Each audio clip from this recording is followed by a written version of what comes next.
तुमने दूसरा पति रखा, अब तुम दूसरे पति यहाँ छोड़ना चाहती हो या पहले यहाँ छोड़ना चाहती हो? जो पहले था उसको छोड़ना चाहती हो, जहाँ तुम्हें लवेरिया भया वहाँ उसके साथ रहना चाहिए। तो तुम ये बताओ कि तुमने धाम का क्यों नाम लगाया उससे? पर तुमने ये झूठ क्यों वहां बोला अपने पहले वाले पति को कि बागेश्वर धाम की प्रेरणा से हम गए?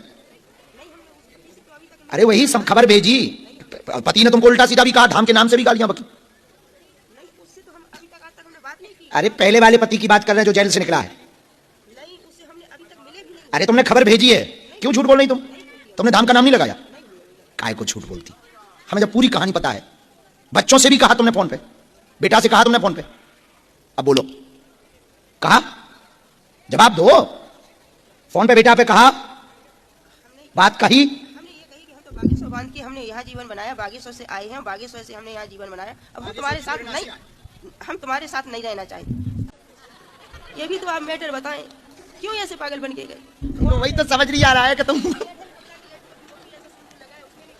ये बताओ तुम हमको, जब तुम्हारा पहला पति जिंदा है, तलाक हुआ नहीं, तो दूसरे बारी से तुमने मांग कैसे भरवा ली? ऐसा क्यों होगा?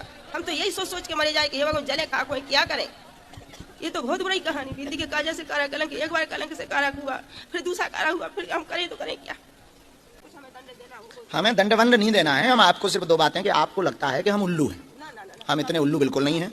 हाँ, अब दो बातें सुनो। पूरे पर्चा के जो गुरुजी ने जो बताया, हमने डांटा तुम्हारे गुरुजी तुमसे बहुत नाराज।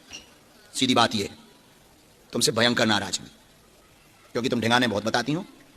अब इसमें रास्ता तुम्हारा ये है कि अभी 1-1.5 साल तक कुछ होना नहीं। दोनों तरफ से पाप है, ये भी पाप है, ये भी पाप है। जब तक वहां से दूरी ना हो जाए तब तक कानूनी के हिसाब से भी दूसरा ब्याह करना पाप है, कानून के हिसाब से भी पाप है और पति धर्म के हिसाब से भी पाप है। तो निपटा। लगातार उपद्रव मचा हुआ है, मानसिक स्थिति बहुत विचित्र हो गई है। 2 ब्याह कर ली है, दूसरे विवाह के बाद में पहले वाले को छोड़ना चाहती है। बहुत ज्यादा विघ्न बना है, क्लेश बना हुआ है, मरने मारने की स्थिति बनी हुई है। निर्णय लेने आई है कि पहले वाले से पिंड कैसे छूटेगा।